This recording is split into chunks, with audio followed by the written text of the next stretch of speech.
넷플릭스나 아마존 뭐 FTV 같은 거 드라마 보시다가 저런 자막 나도 할 수 있겠는데? 라고 생각하신 분들 아마 계실 거예요. 또 저도 그렇게 생각을 해서 영상 번역 업계에 뛰어들었었거든요. 오늘은 이제 그 생각을 실제로 어떻게 실현하시면 되는지 방법을 알려드릴게요. 그래서 영상 번역 일감을 어떻게 구하면 되는지 아마 처음부터 말씀을 드릴 텐데, 저는 14년째 지금 하고 있거든요. 그래서 처음에 저 시작했을 때는 EBS, 뭐 KBS, MBC부터 해서 케이블, 뭐 이런 쪽 일들을 많이 했었고요. OTT가 들어온 이후부터 그쪽에서 일을 하기 시작해서 일이 이제 좀 많이 생겼죠. 영상 번역가가 되는 데는 크게 두 가지 루트가 있다고 말씀드릴 수 있는데요. 하나는 일단 독학을 하고 그리고 영상 번역 회사에 지원을 해서 테스트를 보고 시작을 하게 되는 그런 루트가 있을 거고요. 두 번째는 이제 저처럼 영상 번역 아카데미를 다니는 거예요. 그래서 저는 바른 번역 아카데미라는 곳을 수료를 했고, 아카데미를 다니면서 이제 어떤 번역 스타일을 해야 되는지, 자막을 어떻게 만들면 보기가 편한지, 뭐 실전 연습 같은 거를 좀 체계적으로 배웠고요. 수료할 때쯤 되니까 이제 실전으로 일을 받아서 좀 해보는 프로젝트를 했었어요. 첫 번째로 독학을 하시면서 바로 영상 번역 회사에 지원을 해서 테스트를 보는 거는 일단 시간과 돈이 좀 덜 들어요. 두 번째 루트의 단점은 시간이나 비용이 드는 거겠죠.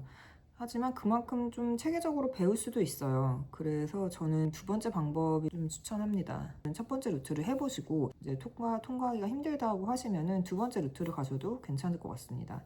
그러면은 어디에 지원을 하시면 되는지 좀 알려드릴게요. 요새는 조금 편해져서 토투스라는 플랫폼이 있더라고요. 보이스루라는 회사에서 운영하는 걸로 알고 있는데, 영상 번역 하시는 분들이 이쪽으로 많이 지원을 하시는 걸로 알고 있고, 거기서 일단은 지원을 해보시면 될 것 같아요. 거기서 테스트도 보시고 하시면서 내가 어느 정도 지금 레벨인지, 독학으로 되는지 안 되는지를 먼저 시험을 해보시고, 그 다음에 이제 조금 아니겠다 싶으면은 아카데미를 한번 들으시는 것도 나쁘진 않을 것 같아요.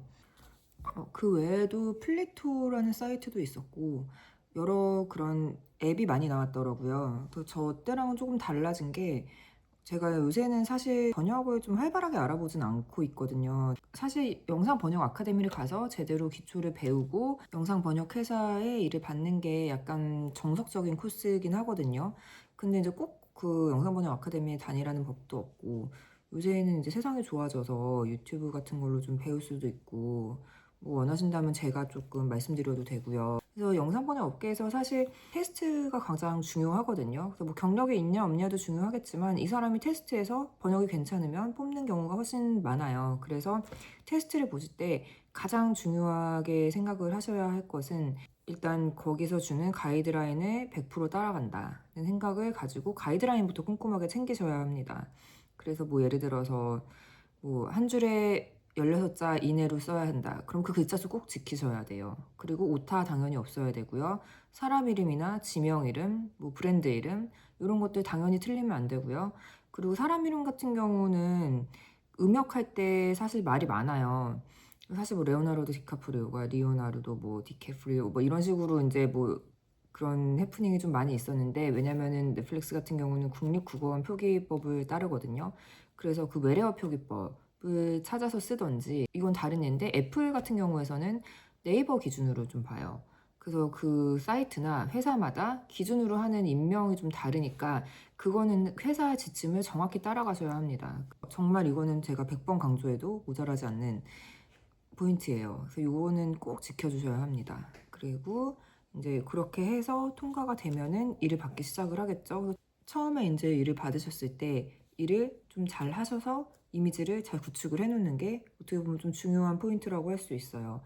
영상 번역 업계에서 어쨌든 가장 좀 위로 올라간다 그러나, 좀 이제 열심히 하고 해서 올라가다 보면은 이제 넷플릭스에 닿게 되거든요. 그래서 MPV라는 그 밴더에 들어가게 되고, 제가 봤을 때 가장 좋은 점은 달러로 돈을 받는다는 거 아닐까 싶네요.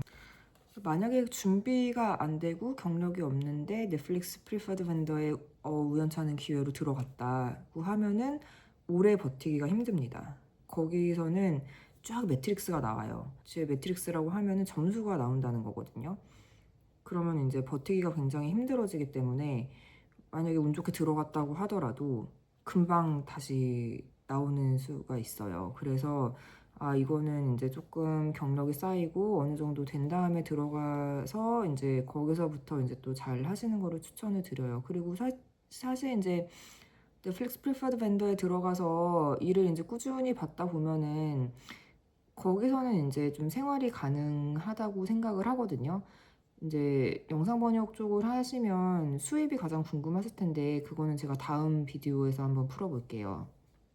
그리고 이제 통역이나 모데레이터나 뭐 감수일 이런 걸로 어떻게 지금 돈을 벌고 있는지 조금 얘기를 해볼게요. 그래서 영상이 혹시 도움이 된다고 생각하시면 좋아요랑 구독 부탁드릴게요. 감사합니다.